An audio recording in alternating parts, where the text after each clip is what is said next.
Hello friend, electrical life में आप सभी का स्वागत है। फ्रेंड्स, हम डिस्कस करेंगे पावर सिस्टम के इम्पोर्टेंट एमसीक्यू जो कि जेबी गुप्ता बुक का है। जेबी गुप्ता बुक का अगर मैं बात करूं तो इसमें हमने 150 क्वेश्चन तक का सॉल्यूशन कर रखा था। उसके आगे हम नेक्स्ट क्वेश्चन जो भी आएंगे लगभग 15 से 20 क्वेश्चनों का सॉल्यूशन और करेंगे और हर एक क्वेश्चन को डिटेल से समझेंगे। ठीक है, हर एक क्वेश्चन को हम समझेंगे। तो फ्रेंड्स, आप प्रैक्टिस करते रहो। इस लॉकडाउन में पूरा आपको जेबी गुप्ता लगभग पावर सिस्टम में कंप्लीट करने की कोशिश करूंगा कि जब तक आपका कोई न्यू रिक्रूटमेंट नहीं आती है, उसे सपोज जैसे ही लॉकडाउन खुलेगा वैकेंसीज आना स्टार्ट हो जाएंगी, क्योंकि हर जगह रिक्वायरमेंट है। एम्प्लॉयमेंट मतलब एम्प्लॉय की रिक्वायरमेंट है। इसलिए आप ये समझो, क्योंकि यूपीपीसीएल के लिए मैं खास करके बता दूं तो यूपीपीसीएल में आपको अच्छी रिक्रूटमेंट देखने को मिल सकती है, क्योंकि इस टाइम योगी सरकार ने आपको, मुझे लगता है कि शायद 2 करोड़ का जो मतलब रिक्वायरमेंट है, जो भी मतलब नोटिफिकेशन सबका मतलब हर एक डिपार्टमेंट से आने वाला है। तो यूपीपीसीएल जेई भी आपको देखने को मिलेगा इसमें। और जहाँ तक उम्मीद है कि आगे चुनाव भी है, तो इसलिए वैकेंसीज आपकी हो सकता है कि थोड़ी सी बल्क में मिले। 400-500 की मतलब की रेंज में आपको वैकेंसी मिल जाए। ठीक है, तो इसलिए आपकी प्रिपरेशन बहुत ही अच्छे लेवल में चलनी चाहिए, क्योंकि वैकेंसीज जैसे ही आएंगी, बहुत से लड़के लगे हैं, बहुत से लोग लॉकडाउन का पूरा फ़ायदा उठा रहे हैं, बहुत से लोग नहीं उठा रहे हैं। ठीक है, तो अगर आपने अभी भी मान लो अच्छे तरीके से आप नहीं यूज कर रहे हो, तो प्लीज़ यार स्टार्ट करो और लगे रहो तैयारी में, क्योंकि लॉकडाउन जैसे ही खुलेगा रिक्वायरमेंट होगी। ठीक है, और रिक्रूटमेंट यूपीपीसीएल द्वारा किया जाएगा। ठीक है, तो इसलिए अपनी प्रिपरेशन को आप बहुत अच्छे मोड में लेके चलो। इसके बाद आपको पता है कि एसएससी जेई भी पेपर कराने वाला है। एसएससी जेई का भी शेड्यूल जैसे तैसे मतलब चल ही रहा है। जैसे ही लॉकडाउन खुलेगा इसका भी पेपर होगा, तो आपकी प्रिपरेशन पर कोई भी इफेक्ट नहीं पड़ना चाहिए इस लॉकडाउन के वजह से। ठीक है, चलिए अगर मैं बात करूं आज का पहला क्वेश्चन क्या है, तो पहला क्वेश्चन है bundle conductor are use to. तो हम बंडल कंडक्टर का यूज करते हैं किस लिए?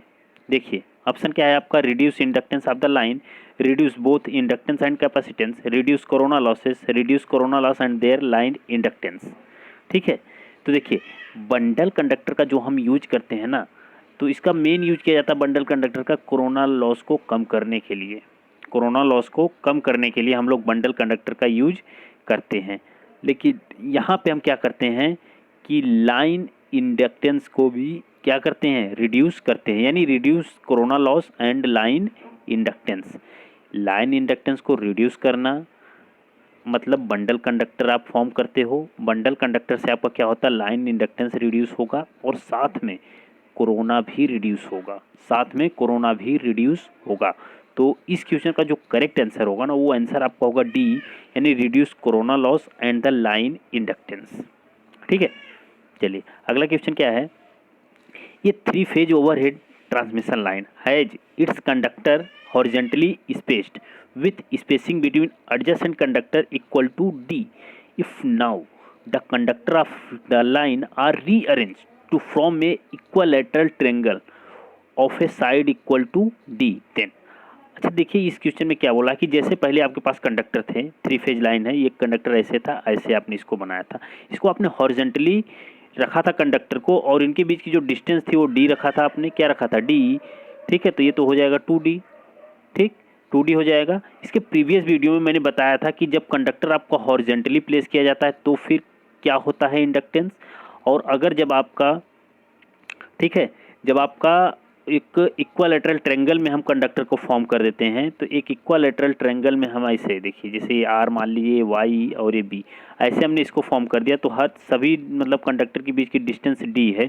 तो फिर क्या होगा, तो मैंने आपको इसके प्रीवियस वीडियो में भी, मतलब इससे प्रीवियस वाली वीडियो जो थी, इस टाइप के क्वेश्चंस आए थे, तो उसमें हमने क्या देखा था कि जैसे ही आपका जो हॉरिजेंटल प्लेस्ड कंडक्टर है, अगर इसको आपने क्या कर दिया, इक्वालेटरल ट्रायंगल में कन्वर्ट कर दिया या बदल दिया, ऐसे फॉर्म में बना दिया, तो आपका इंडक्टेंस जो होता है वो क्या होता है, डिक्रीज होता है। आपका इंडक्टेंस क्या होता है, डिक्रीज होता है।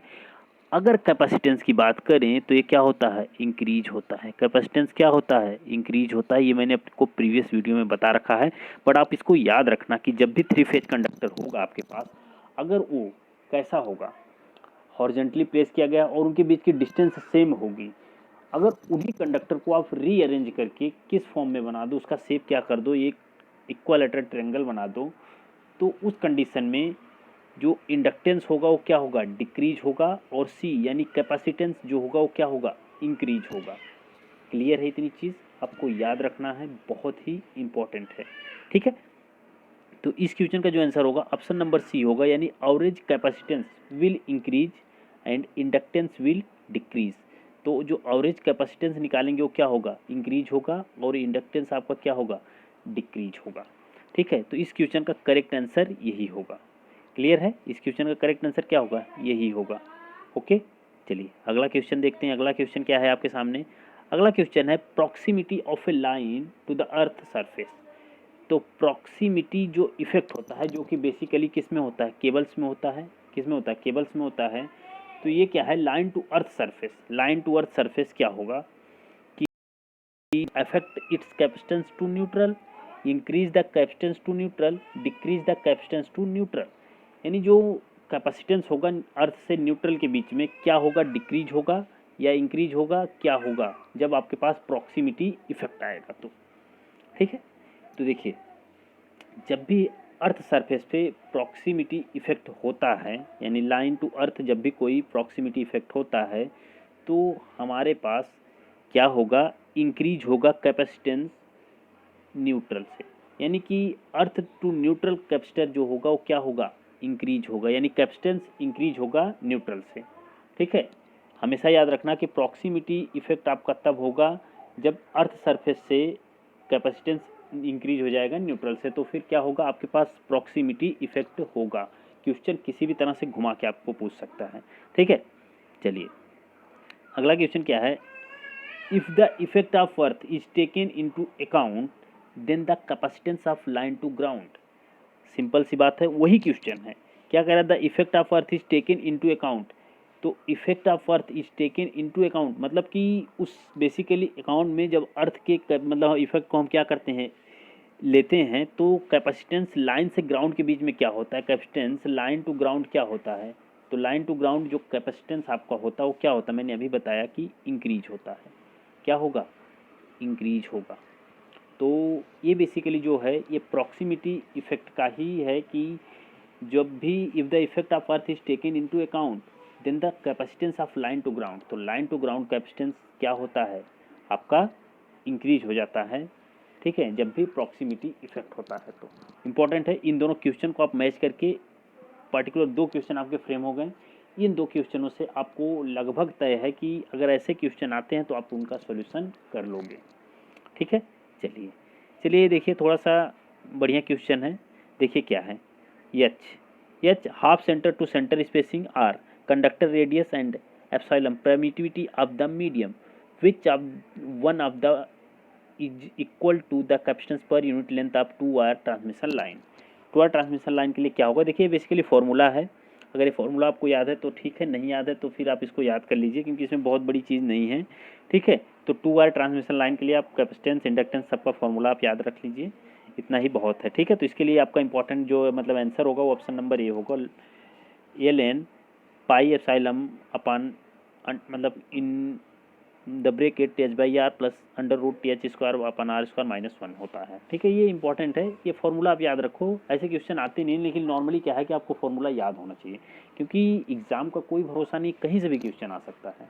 तो कभी कभी ना कुछ ऐसे फॉर्मूलेज भी आपको याद होने चाहिए जो कभी आपको यूज में नहीं होते हैं। तो ऐसे फॉर्मूले को आप पावर सिस्टम में ज़्यादा यूज नहीं करके देखते हो, लेकिन कभी कभी ना क्वेश्चन फ्रेम हो जाता है यहाँ से, कभी कभी डायरेक्टली आ जाएगा, आप देखे नहीं रहोगे। क्योंकि देखो फॉर्मूला क्या होता है, नॉर्मली हम वही फॉर्मूला ज़्यादा याद रहता है जिसको हम हमेशा यूज करते हैं, लेकिन जिस फॉर्मूले को आप कभी यूज नहीं करते हो ना वो फॉर्मूला आपको याद नहीं रहता है।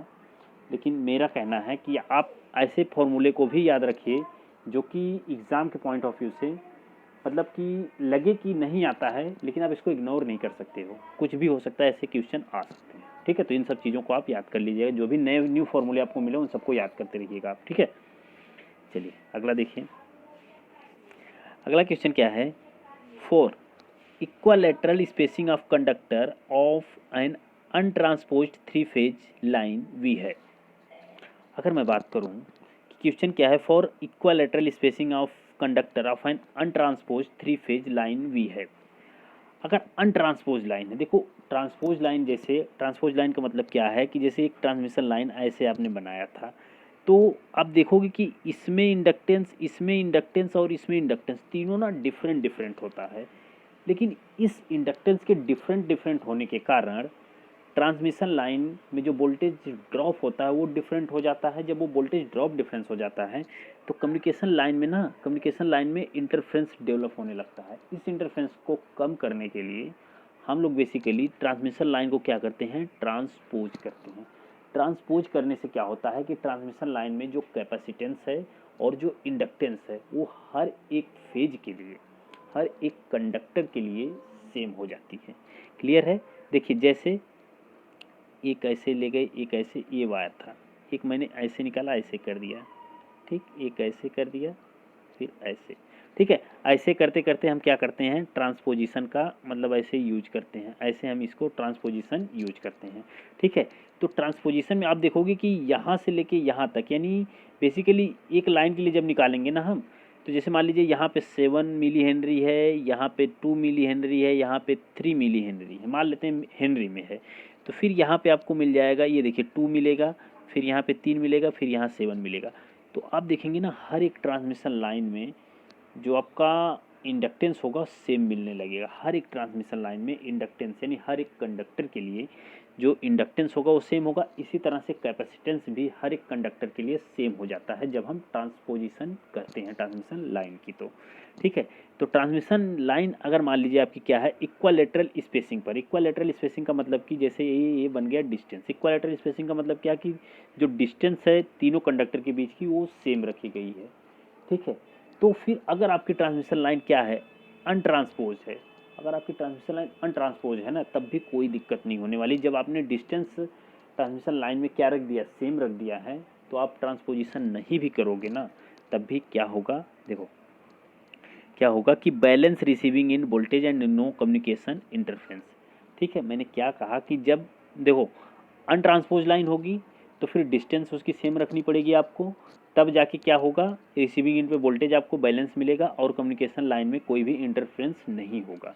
लेकिन अगर आपने इक्वालेटरल स्पेसिंग नहीं रखी है, उसके बाद आपने लाइन को अनट्रांसपोज रखा है, तो इसका मतलब है कि जो वोल्टेज ड्रॉप होगा वो डिफरेंट होगा, वोल्टेज ड्रॉप डिफरेंट होगा तो बैलेंस रिसीविंग एंड आपको नहीं मिलेगा, और जो कम्युनिकेशन लाइन है वहाँ पे भी आपको क्या होगा, इंटरफेरेंस होगा, ठीक है। तो इन सब से बचने के लिए या तो आप इक्वालेटरल स्पेसिंग रखो कंडक्टर्स के बीच में, या फिर मेरा मानो तो फिर क्या करो, ट्रांसमिशन लाइन को ट्रांसपोज कर दो। दोनों में से एक कंडीशन आपको अप्लाई करना पड़ेगा ट्रांसमिशन लाइन में, तब जाके आपकी रिक्वायरमेंट जो होगी वो फुलफिल होगी, ठीक है। तो इसके लिए इंपॉर्टेंट ये है कि बैलेंस रिसीविंग एंड आपको चाहिए तो इक्वालेटरल स्पेसिंग होनी चाहिए कंडक्टर के बीच में, और अनट्रांसपोज 3 फेज लाइन होनी चाहिए, अनट्रांसपोज 3 फेज लाइन होनी चाहिए, ठीक है। चलिए नेक्स्ट क्वेश्चन देखते हैं। नेक्स्ट क्या है कि transmission line are transpose to, transmission line are transpose to, बताइए इसका आंसर क्या होगा। देखिए अगर हम बात कर रहे हैं transmission line are transpose to, option क्या है, reduce corona loss, reduce skin effect, prevent interference with neighbouring telephones lines, prevent short circuit between any two lines. तो क्या होगा 157 क्वेश्चन का आंसर, ठीक है। तो देखिए ट्रांसमिशन लाइन को ट्रांसपोज करने के लिए मैंने क्या बताया, अगर ट्रांसमिशन लाइन मतलब कि क्या है, ट्रांसपोज्ड है, तो क्या करेगा, इंटरफेरेंस को क्या करता है, रिड्यूस करता है, यानी जो कम्युनिकेशन लाइन से इंटरफेरेंस होगा उसको क्या कर देगा, कम कर देगा, और जो रिसीविंग एंड का वोल्टेज है वो आपको क्या मिलने लगेगा, वो आपको बैलेंस मिलने लगेगा। लेकिन यहाँ पे ना कोई भी रिसीविंग एंड वोल्टेज की बात नहीं की गई, यहाँ पे बस एक बात की गई है ऑप्शन नंबर सी में कि prevent interference with neighbouring telephones lines. तो यही इसका करेक्ट आंसर होगा ना, ट्रांसमिशन लाइन को हम ट्रांसपोज कर रहे हैं तो इसका मतलब है कि कम्युनिकेशन लाइन से जो नेबरिंग कम्युनिकेशन लाइन होगी उसके संग जो इंटरफेरेंस होगा वो क्या हो जाएगा, रिड्यूस हो जाएगा। क्लियर है? चलिए हम देखते हैं अगला क्वेश्चन। अगला क्वेश्चन भी उसी से रिलेटेड है, transposition of a transmission line is done to, ठीक है। तो transposition of a transmission line is done to reduce line loss, reduce skin effect, balance line voltage drop, reduce corona.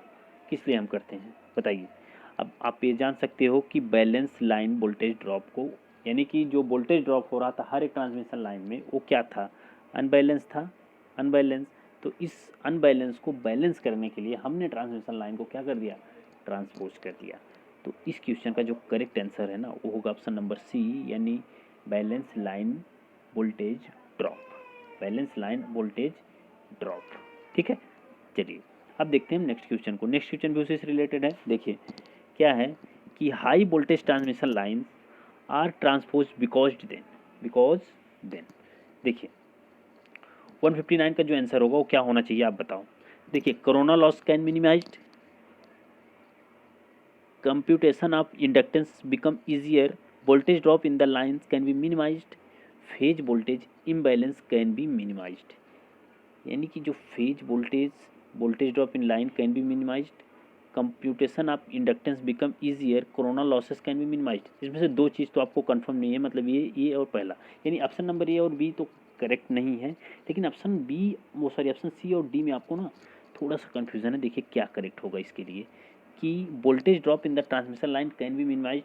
तो voltage drop transmission line में क्या हो सकता है, can be minimised. तो इसको तो मिनिमाइज्ड हम कर सकते हैं, इसे मिनिमाइज कर सकते हैं, कोई डाउट नहीं है। ठीक है, लेकिन phase voltage imbalance can be minimised, यानी जो फेज वोल्टेज मिल रहा था, ध्यान से समझना, दोनों में डिफरेंट समझो कि वोल्टेज ड्रॉप जो होगा लाइन में वो मिनिमाइज होगा, उससे क्या होगा कि जो फेज वोल्टेज इम्बैलेंस हो रहा था वो क्या हो रहा, मिनिमाइज होगा। इसका मतलब करेक्ट दोनों है, लेकिन सबसे सुटेबल कौन सा है, सबसे सुटेबल आपका होगा ऑप्शन नंबर डी, यानी कि जो फेज वोल्टेज आपको मिलेगा लाइन को ट्रांसपोजिशन करने के बाद वो क्या हो जाएगा, इम्बैलेंस था लेकिन ट्रांसपोजिशन कर दिए तो क्या हो जाएगा, मिनिमाइज हो जाएगा, यानी कम हो जाएगा, यानी क्या हो जाएगा, कम हो जाएगा। तो क्लियर है कि फेज वोल्टेज आपका क्या होगा, इम्बैलेंस था लेकिन ट्रांसपोजिशन करने के बाद ये क्या हो गया, मिनिमाइज हो गया। क्लियर है इतनी चीज़। चलो नेक्स्ट क्वेश्चन देखते हैं। देखिए the concept of an electrical short medium and long line is primarily based on the, देखिए कंसेप्ट ऑफ इलेक्ट्रिकल लाइंस की बात की गया है। बेसिकली जो हमारी ट्रांसमिशन लाइन होती है वो तीन पार्ट में डिवाइड करते हैं। कौन कौन सा, शॉर्ट, मीडियम, लॉन्ग। यानी एक शॉर्ट ट्रांसमिशन लाइन होगी, एक मीडियम ट्रांसमिशन लाइन होगी, एक लॉन्ग ट्रांसमिशन लाइन होगी। चलो कोई बात नहीं है, बहुत सही है, एक शॉर्ट ट्रांसमिशन लाइन, एक मीडियम, एक लॉन्ग। अब अगर मैं बात करूँ तो क्या होगा इसका, nominal voltage of the line, क्या प्राइमरीली देखो क्वेश्चन क्या बोला कि हमारी तीन लाइन होती है, लेकिन प्राइमरी हम इसको मतलब कि कैसे हम इसको क्लासिफाइड करते हैं, प्राइमरी मतलब पहला पूछा है।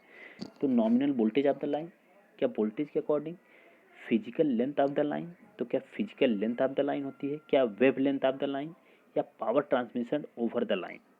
तो क्या होगा करेक्ट आंसर इसका। देखिए प्राइमरीली अगर बात की गई है तो इसका मतलब है कि जो ट्रांसमिशन लाइन को हम क्लासिफाइड करते हैं वो उसके फिजिकल लेंथ पर करते हैं। किसके, ट्रांसमिशन लाइन को डिवाइड किया जाता है शॉर्ट में, मीडियम में और लॉन्ग ट्रांसमिशन लाइन में, तो वो किया जाता है physical length of the transmission line. तो थोड़ी सी ये चीज़ भी देख लेते हैं कि फिजिकल लेंथ पे अगर हम इसको मतलब क्लासिफाइड कर रहे हैं तो शॉर्ट के लिए क्या होगा, मीडियम के लिए क्या होगा और लॉन्ग ट्रांसमिशन लाइन के लिए क्या होना चाहिए। अगर हम बात करें शॉर्ट ट्रांसमिशन लाइन की, ठीक है, एक शॉर्ट ट्रांसमिशन लाइन है तो कितनी लंबी होनी चाहिए, ठीक है, तो एक शॉर्ट ट्रांसमिशन लाइन जो होनी चाहिए वो 80 किलोमीटर से लेस होनी चाहिए, यानी 80 किलोमीटर तक, यानी up to 80 kilometre line is consider as a short transmission line. 80 kilometre line है अगर आपके पास तो इस लाइन को हम कंसीडर करेंगे कैसे, शॉर्ट ट्रांसमिशन लाइन की तरह। अच्छा, इसके बाद हमारे पास आता है मीडियम ट्रांसमिशन लाइन। इस पॉइंट को आप याद रखिएगा, medium transmission line. Medium transmission line में अगर मैं बात करूं तो हमारे पास आता है 80 टू 200 किलोमीटर, ठीक है, 80 टू 200 किलोमीटर की जो लाइनें होती हैं वो किस में आती हैं, वो आती हैं हमारी मीडियम ट्रांसमिशन लाइन में। ठीक है, किस में आएंगी, मीडियम ट्रांसमिशन लाइन में 80 से 200 किलोमीटर की बीच की लाइनें जो होती हैं। ठीक है, उसके बाद अगर मैं बात करूं लॉन्ग ट्रांसमिशन लाइन की, लॉन्ग ट्रांसमिशन लाइन की बात करें तो एबव 200 किलोमीटर। तो 200 किलोमीटर से एबव की जो भी लाइनें होती हैं उसको हम कंसीडर करते हैं ऐसे लॉन्ग ट्रांसमिशन लाइन। तो इम्पॉर्टेंट है क्वेश्चन, ये आप याद रखिए क्योंकि बहुत बार इसको पूछा जाता है कभी कभी। ठीक है, तो लाइन को हम प्राइमरीली क्लासिफाइड करते हैं किस बेस पर, उसके फिजिकल लेंथ पर। फिजिकल लेंथ कितनी कितनी होनी चाहिए मैंने आपको बता दिया।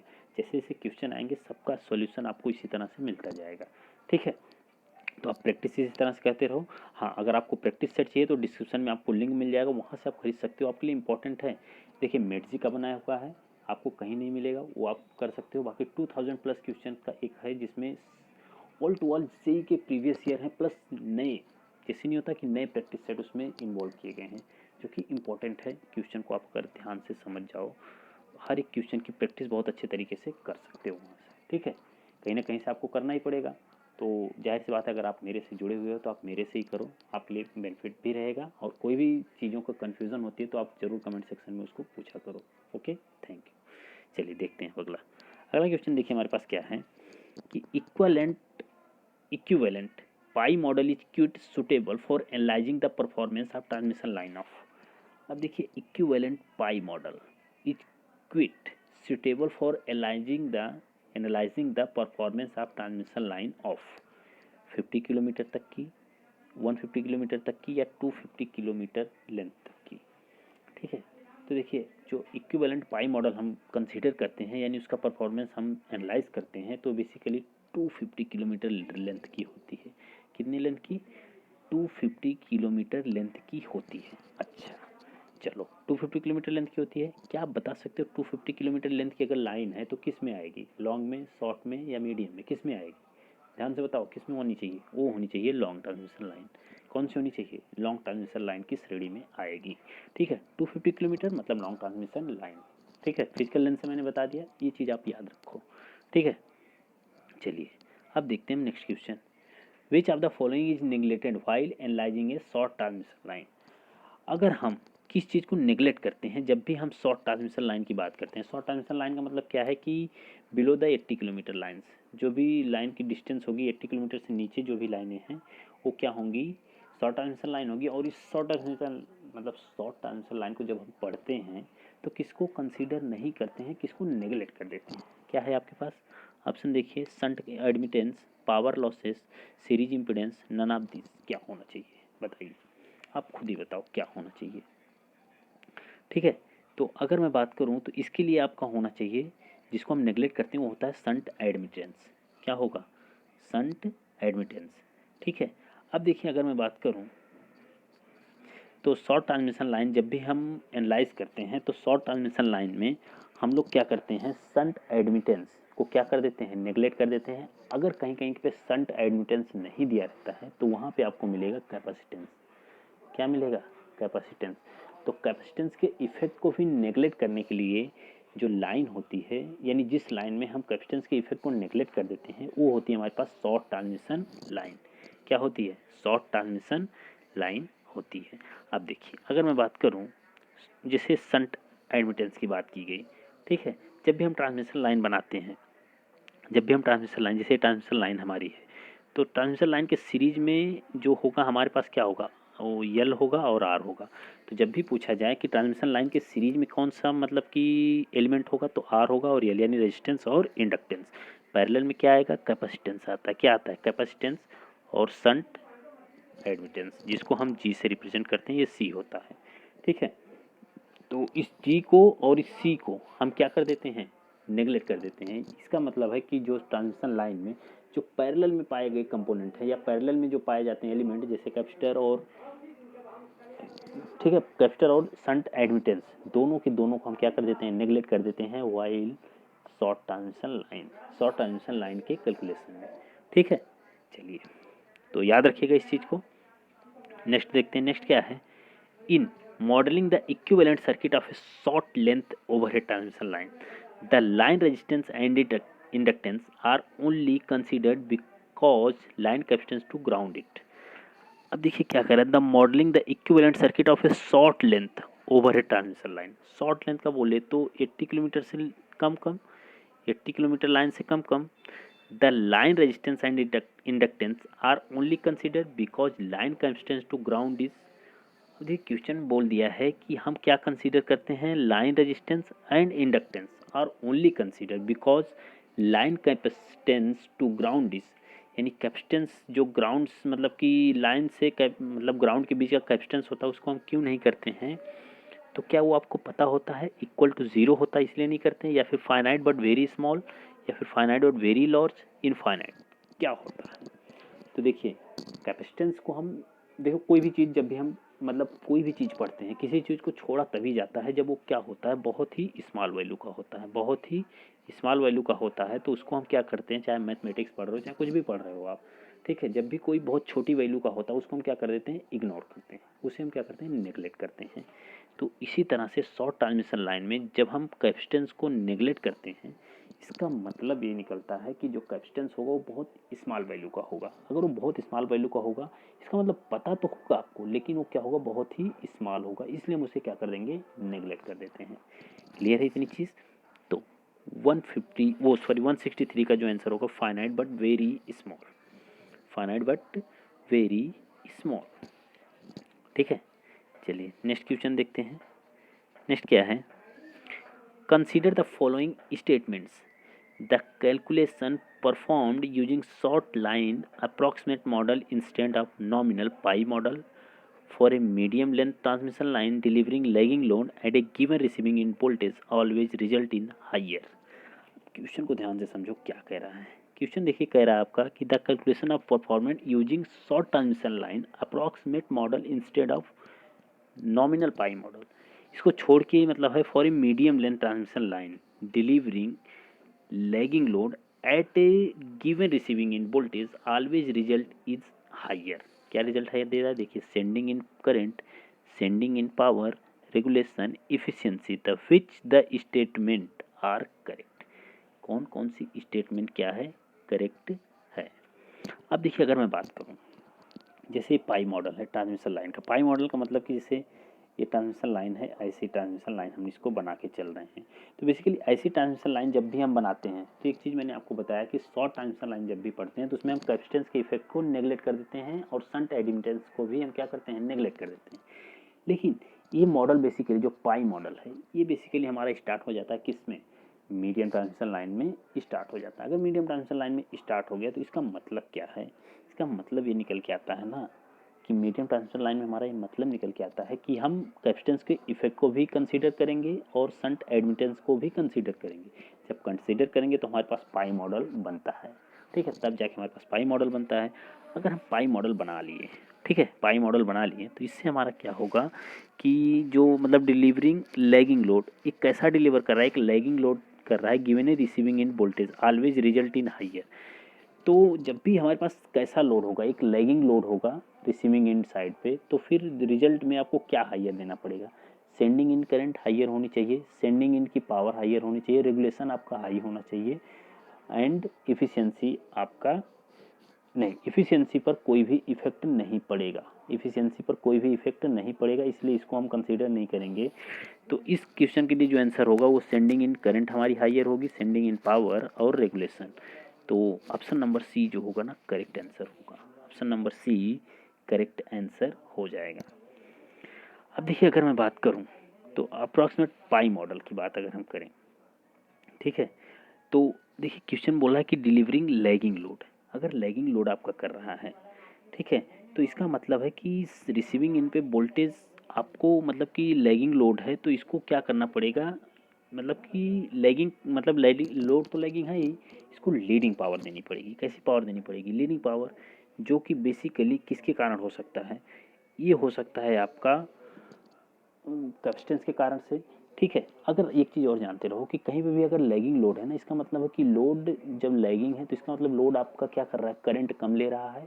लोड जब करंट कम ले रहा है तो हमको उधर से क्या होगा, जितनी उसकी क्षमता है लोड की, ठीक है, जो भी इक्विपमेंट लगा है उसकी जितनी क्षमता उतनी करंट नहीं दे पा रहे हैं। जब उतनी करंट हमें देना पड़ेगा तो सेंडिंग इन से हमें करंट के मान को बढ़ाना पड़ेगा। जब सेंडिंग इन से करंट के मान को बढ़ाएंगे तो सेंडिंग इन की पावर भी हमारी क्या हो जाएगी, इंक्रीज हो जाएगी, ठीक है, सेंडिंग इन की पावर भी हमारी क्या हो जाएगी, इंक्रीज हो जाएगी, ठीक है। एक चीज़ याद रखना कि इस कंडीशन में जो पावर फैक्टर आपका हो जाएगा वो पावर फैक्टर आपका पुअर पावर फैक्टर हो जाएगा। कैसा हो जाएगा, पावर फैक्टर आपका पुअर हो जाएगा, ठीक है। क्लियर है, इतनी चीज़ आप याद रखना, बहुत इंपॉर्टेंट है, ये चीज़ आपको याद रखना है, ठीक है। चलिए नेक्स्ट क्वेश्चन देखते हैं। नेक्स्ट क्वेश्चन क्या है, for some given transmission line expression for a voltage regulation is given by. तो जो वोल्टेज एक्सप्रेशन आपको दिया गया V S minus V R upon V R, V S minus V R upon V R into 100, ये किसके लिए होता है, the must be a short line, the may either be a medium or short line, the expression is true for any line, this may either be a medium line और long line. तो देखिए जो voltage regulation का ये formula है ना, basically V S minus V R, ये formula याद रखना, बहुत बार पूछा जाता है, वी आर गुणे 100, ठीक है, परसेंटेज में होता है आपका वोल्टेज रेगुलेशन। ये किसके लिए लिखा जाता है, इम्पोर्टेंट है, बहुत ही इम्पोर्टेंट है। तो ये होता है आपका शॉर्ट ट्रांसमिशन लाइन के लिए। किसके लिए, ये जो वोल्टेज रेगुलेशन का फॉर्मूला होता है ना, ये शॉर्ट ट्रांसमिशन लाइन के लिए होता है, ठीक है। तो 165 क्वेश्चन का आंसर आपका ये होगा। तो आज के लिए हम इतने ही क्वेश्चन का सॉल्यूशन देखते हैं, नेक्स्ट वीडियो में हम इसके आगे क्वेश्चन का सॉल्यूशन लेके आएंगे, ठीक है। तो चैनल पर नए हो तो सब्सक्राइब कर देना, शेयर कर देना प्लीज़, ठीक है। और बाकी प्रैक्टिस सेट चाहिए तो डिस्क्रिप्शन में लिंक है, वहाँ से आप ले सकते हो। बाकी चैनल को सब्सक्राइब करना ना भूलें। अगर वीडियो अच्छा लगे तो प्लीज़ कमेंट करें, लाइक करें, सब कुछ करें, ठीक है। Thank you.